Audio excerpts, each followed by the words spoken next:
Hey guys, it's Cameron here with Emerson House Buyers. Every week I bring you tools, tactics, strategies, lessons I've learned, things that help me build up a sizable rental portfolio in about 2 years.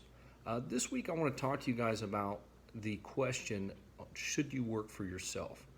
So everybody thinks that, all of a sudden you hit an income number and then boom, you can work for yourself, or you get a few properties, you get some income coming in, and you want to just jump over and work for yourself.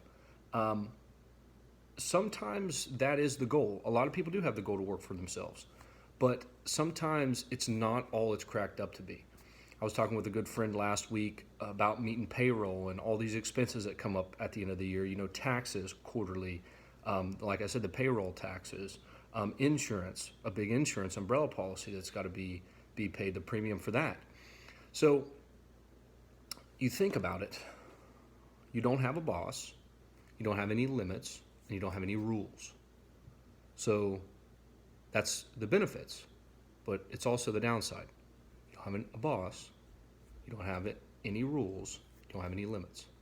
So when you become your own boss, you don't have anybody telling you what to do. Nobody's telling you to go out and earn more or keep pushing yourself or call that client back. If you don't feel good, you don't feel like calling somebody back, you don't. And then that translates subsequently down the road to less income, which may or may not hurt you. No limits. I mean, you have all the potential in the world to grow into things when you're your own boss. I mean, it's like I said, it's you going out or you creating a team that goes out and earns for you. Again, it's kind of a double-edged sword there. And then the no rules piece. You can do things however you want to. You can create systems, create processes, create anything you want that you think is going to help you build a sustainable and business that either you want to sell, or if you're just a lifestyle entrepreneur that's going to create the lifestyle or allow you to live the lifestyle that you want. But again, you don't have any rules from a boss, from a former job that's telling you what to do and how to do things. The reason they have those rules is because they've made mistakes and things have come up, so they have to create all these rules. So, should you become your own boss? It's a difficult question to ask or to answer, and it's one that's going to take a lot of reflection.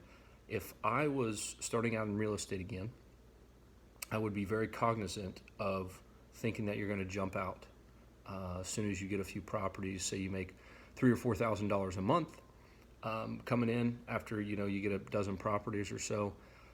That is really not enough, especially when you start factoring in, depending upon what you do. If you have a wife and kids, maybe she's got a great job, or a significant other that's got a great job, and you just need a little bit of money to cover some expenses. Maybe. I know Mr. Money Mustache lives off of like 30 or 25 or 35,000 a year, but be ready. I mean, there are headaches that are going to come with this. When you start a business, people call you, things break, and then you don't have to go to work anymore.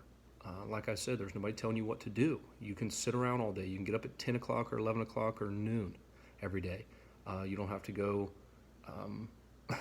You don't have to go into an office. I mean, it's like there are great things about this, and I would just say build a routine for yourself.